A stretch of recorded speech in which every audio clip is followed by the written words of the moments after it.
आसा ताकुमी ने उसे चिंता न करने के लिए कहा, मैं अब से ये सब काम संभाल लूंगी। लेकिन ये सुनकर माकियो को बुरा लगा कि वो अपनी जिम्मेदारियां आसा ताकुमी पर डाल रही थीं। आसा ताकुमी ने कपड़े धोने का काम पहले ही संभाल लिया था। तब आसा ताकुमी ने माकियो को चिंता न करने के लिए कहा, मैं ये अपनी खुशी के लिए कर रही हूँ। माकियो को आज का काम बहुत पसंद आया और एक उपहार के तौर पर माकियो ने आसा ताकुमी को एक डायरी दी जिसमें वो अपनी भावनाएं लिख सकती थी।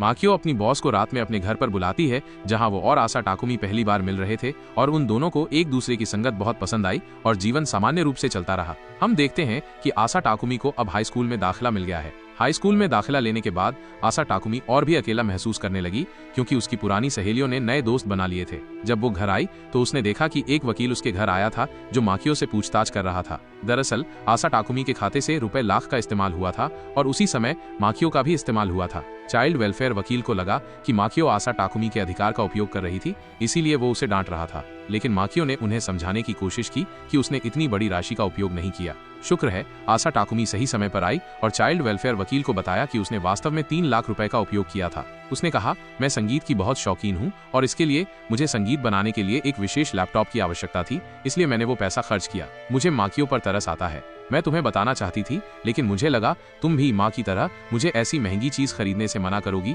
इसलिए मैंने तुम्हें नहीं बताया। ये सुनकर चाइल्ड वेलफेयर वकील भी शर्मिंदा हो गया और माकियो से माफी मांगी।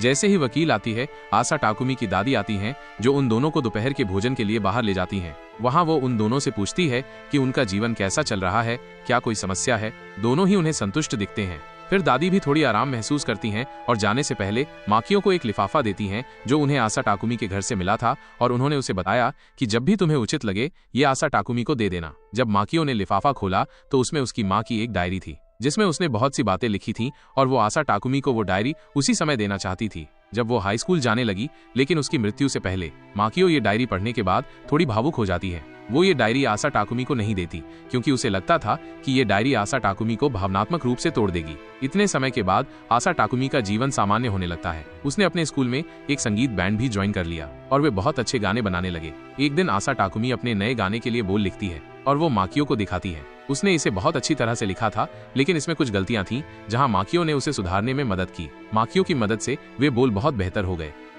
जब आसा ताकुमी ने अपने दोस्तों के सामने गाना गाया तो सभी को बहुत पसंद आया। आसा ताकुमी बहुत खुश हुई और अब आसा ताकुमी ने माकियो के जीवन को भी सामान्य करने का संकल्प लिया। वो माकियो को जबरन एक लाइब्रेरी ले जाती है जहां माकियो का उपन्यास जो कई साल पहले लिखा गया था अब भी सबसे ज्यादा बिकने वाला था। लाइब्रेरी में माकियो को देखकर माकियो के प्रशंसक उससे ऑटोग्राफ लेने लगते हैं। माकियो का प्रेमी शिंगो भी वहां मौजूद है जो उससे ऑटोग्राफ लेने के साथ साथ